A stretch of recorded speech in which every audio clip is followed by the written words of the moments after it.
வாழ்த்து சொன்னார், நிறைய அறிவுரை சொல்லியிருக்காரு.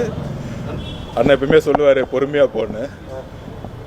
நான் சொன்னேன் 10 மாதம் வேலை 10 வருஷம் வேலையை 10 மாதம் செய்யணும் அப்படின்னு சொன்னேன். சரி, எல்லாத்துக்கும் வாழ்த்துக்கள். நிறைய அறிவுரை கூறியிருக்காரு.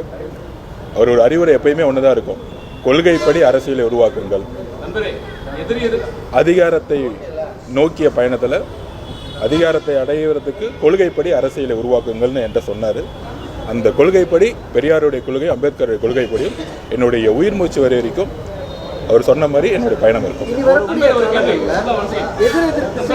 அரசு செய்யக்கூடிய சூழல் உருவாகி இருக்கிறது, இது எப்படி பாக்குறீங்க? நீங்க குருவாக ஏற்றுக்கொண்டிருக்கக்கூடிய தலைவரை எதிர்த்து அரசு செய்யக்கூடிய சூழல் உங்களுக்கு உருவாகிருக்கு.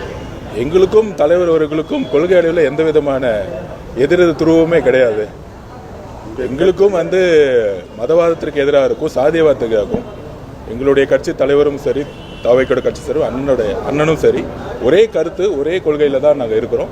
அதனால் எதிர் துருவம் இல்லை, ஒரே துருவத்தில் கொள்கை அடிப்படையில் பயணம் எப்பொழுதுமே இருக்கும். ஒரு இடத்துல ஒற்றுமை பெறக்கூடிய வாய்ப்பு இருக்கிறதா வரக்கூடிய இப்பயும் கொள்கை அடிப்படையில் இப்பயும் ஒற்றுமையாக தான் இருக்கிறோம்.